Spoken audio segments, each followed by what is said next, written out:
Vampire chapter 9। Sorry. Charles का marquis duke of Saint Hild का सबसे बड़ा बेटा है जो पहली पंक्ति में है। बकवास। बेशक मुझे पता है कि मार्क्विस चार्ल्स कौन है, लेकिन उसका शूरवीर यहाँ क्यों दिखाई देता है? हमें तत्काल क्यों बुलाना है? क्या मार्क्विस चार्ल्स सीमा पर ट्रोल से नहीं लड़ रहे हैं? क्या हम सीमा पर जा रहे हैं? यह कैसे संभव है? यह सीमा से बहुत दूर है। भले ही इसे तत्काल बुलाया गया हो, यह यहाँ सूचीबद्ध होने के लिए नहीं आएगा। और आप देखते हैं, भर्ती आदेश में स्पष्ट रूप से कहा गया है कि हमें 2 दिनों में जिंगू को इकट्ठा होना चाहिए। जंगू कहाँ है? यह यहाँ से बहुत दूर नहीं है। इस छोटी नदी का अनुसरण 50 किलोमीटर से अधिक उत्तर में करें और आप शायद वहाँ होंगे। तो हम चलें। मैं युद्ध के मैदान में नहीं जाना चाहता, लेकिन यह सेंट हिल्ड परिवार के लिए एक आपातकालीन कॉल है। लेकिन यह स्वयं लॉर्ड ड्यूक द्वारा हस्ताक्षरित और जारी नहीं किया गया था। क्या भविष्य में चार्ल्स का मार्क्विस उत्तर का ड्यूक होगा? इसके लिए तब तक इंतजार करना होगा जब तक कि वह वास्तव में भविष्य में खिताब हासिल नहीं कर लेता। और मैं मरना नहीं चाहता। यह जरूरी नहीं कि मरने वाला हो, शायद यह योगदान करने का एक अच्छा अवसर है। ओह बेवकूफ़, आप किसे डांट रहे हैं? मैं तुम्हें कैसे डांटता हूँ? जब सरू चार्ल्स के मार्क्विस के आपातकालीन कॉल अप आदेश को वापस शिविर में लाया तो सभी ने तुरंत बर्तन को विस्फोट कर दिया। कोई मान गया, किसी ने विरोध किया और झगड़ा गेंद बन गया। इस स्थिति का कारण यह है कि यह आपातकालीन कॉल मार्क्विस चार्ल्स की ओर से आती है, न कि उनके पिता the lord of the north duke of Saint Hild से। चार्ल्स सेंट हिल्डे के मार्क्विस का शीर्षक काल्पनिक है और कोई वास्तविक जागीर नहीं है। यह उनके पहले उत्तराधिकार अधिकार की पुष्टि है, जो प्राचीन चीन में क्राउन प्रिंस के समान है। लेकिन यद्यपि राजकुमार कुलीन है, फिर भी वह सम्राट नहीं है।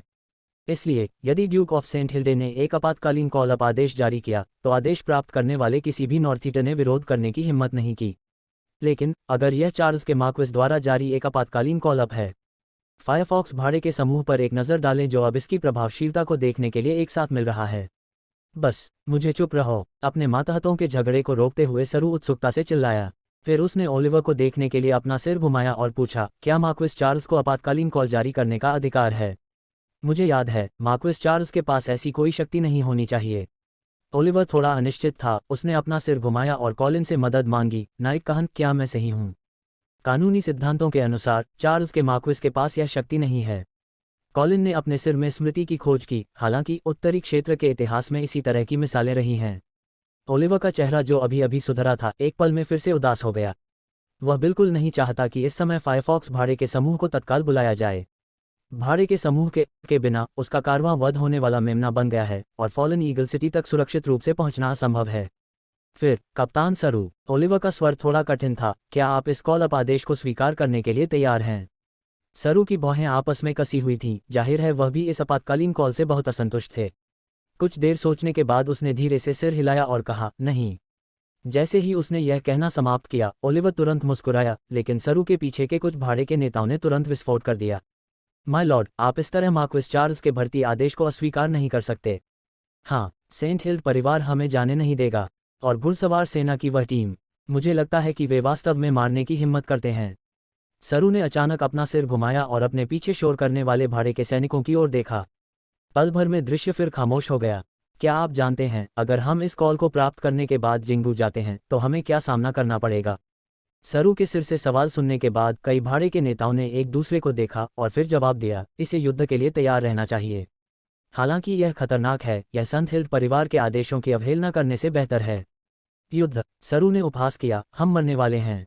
क्या नेता? क्यों? मौत के लिए लड़ना जरूरी नहीं है। और अगर हम जीत जाते हैं तो शायद हमारे पास कुछ सैन्य कारनामे भी होंगे। आप सपना देख रहे हैं। सरू ने लगातार अपने आदमियों के भ्रम को बाधित किया। फिर से सोचो, जिंगू में मार्क्विस चार्ल्स की सेना क्यों दिखाई दी? भाड़े के सैनिकों ने एक दूसरे को देखा। कॉलिन की आंखें चमक उठीं, मानो वह समझ गया हो कि सरू का क्या मतलब है। और ओलिवर सीधे चिल्लाया, हाँ, मुझे यह भी संदेह है कि चार्ल्स के मार्क्विस दर्पण झील के लिए सभी तरह से पीछे हट गए होंगे। क्या यह कैसे हो सकता है? लॉर्ड मार्किस कैसे हार सकता था?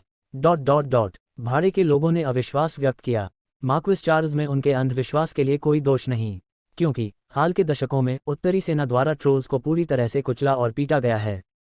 5 साल पहले यहाँ तक ट्रोल किंग्स के दरबार को भी उत्तरी सैनिकों की धमकी के तहत उत्तर की ओर बढ़ने के लिए मजबूर किया गया था। आइसफील्ड के दक्षिणी भाग का बड़ा क्षेत्र उत्तरी सेना के लिए लगभग खेल का मैदान बन गया है।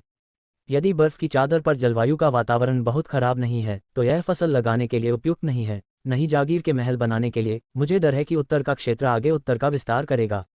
ऐसी परिस्थितियों में किसी भी गर्वित नॉर्थर्थर ने नहीं सोचा होगा कि सेंट हिल परिवार हार जाएगा। लेकिन जब आप इसके बारे में सोचते हैं तो सरू और ओलिवर का अनुमान समझ में आता है। हाल के महीनों में अग्रिम पंक्ति के युद्ध क्षेत्रों पर कोई अच्छी खबर नहीं आई है। इसके बजाय सीमा पर कई कस्बों को एक के बाद एक तोड़ दिया गया है और कई परिवारों ने अपनी जागीर खो दी है। सभी ने सोचा कि यह सिर्फ एक ट्रोल कुत्ता था जो दीवार पर तेजी से कूद रहा था और सैनिकों के एक छोटे समूह को अग्रिम पंक्ति को बाईपास करने और परेशान करने के लिए उत्तरी सीमा में प्रवेश करने के लिए भेजा। हालांकि कई परिवारों की निजी सेनाओं को अस्थायी रूप से खदेड़ दिया गया है जब तक मार्किस चार्ल्स के नेतृत्व में मुख्य उत्तरी सेना वापस आती है। यह निश्चित रूप से इन हमलावर ट्रोल सैनिकों को साफ करने और खोई हुई जमीन को वापस पाने में सक्षम होगी। लेकिन अब ऐसा लग रहा है कि शायद ऐसा न हो, क्योंकि चार्ल्स के मार्क्विस की सेना वास्तव में जिंगहू में दिखाई दी है। अब कोई सीमा नहीं है बल्कि एक भीतरी प्रदेश है। नोदथस की इस पीढ़ी की याद में ट्रोल कभी भी इस जगह में घुसने की क्षमता नहीं रखता था। अधिकांश भाड़े के सैनिक चुप हो गए, जाहिर है वे डरे हुए थे। लेकिन कुछ लोग असहमत थे और कहा, फिर भी हम जिंगहू झील जा सकते हैं और मार्क्विस चार्ल्स को हमलावर ट्रोल्स को हराने में मदद कर सकते हैं। बेवकूफ़, सरू ने कहा, सेना की हार के बाद आप अभी भी ज्वार को मोड़ना चाहते हैं। बस हम भाड़े के सैनिकों पर भरोसा करें जिन्हें तत्काल बुलाया जाता है। केवल हम ही नहीं, आसपास के भाड़े के समूहों को एक आपातकालीन कॉल प्राप्त हुआ होगा।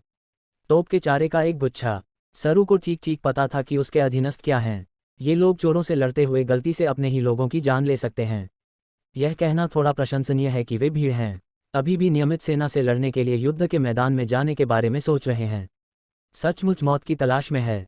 सरू ने आखिरकार अपना मन बना लिया और अपने विरोधियों की आवाज़ों को नज़रअंदाज कर दिया, पूरी तरह से घूमा और संत हिल परिवार की घुड़सवार सेना की ओर चल पड़ा। सरू के जाने के पीछे की ओर देखते हुए सभी ने एक दूसरे को अलग अलग भावों से देखा। कॉलिन ने भी अचानक महसूस किया कि उनके पिता बैरन एंग्लिया ने महीनों तक वापस नहीं लिखा था। यह स्पष्ट रूप से थोड़ा असामान्य है। ऐसा लगता है कि कोई जानबूझकर फ्रंट लाइन से खबर को ब्लॉक कर रहा है। क्या फ्रंट लाइन पर स्थिति वाकई खराब है? ... क्या आप मार्क्विस सामा के कॉल अप ऑर्डर को अस्वीकार करने की हिम्मत करते हैं? मुझे नहीं पता कि सरू ने वहां क्या कहा। उसके नेतृत्व में सेंट हिल परिवार का शूरवीर अचानक गुस्से से चिल्लाया, सर नाइट, मैं बस जानना चाहता हूं। बस, आपातकालीन कॉल को अस्वीकार करना देशद्रोह है। शूरवीर ने मनमाने ढंग से सरू की रक्षा में बाधा डाली और उसके सामने जमा फायरफॉक्स भाड़े के समूह की भीड़ से कहा, तुम में से जो कोई भी इस देशद्रोही को मार डालेगा और तुरंत सेंचुरियन को पदोन्नत किया जाएगा।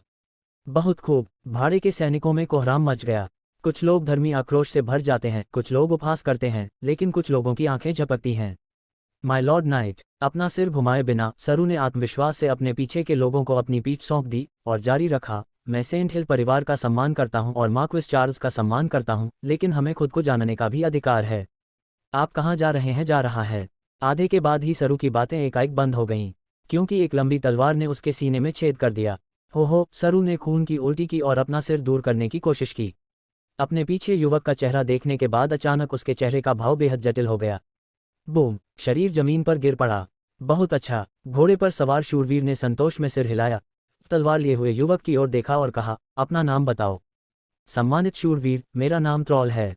थार, इस सरू के साथ तुम्हारा क्या रिश्ता है?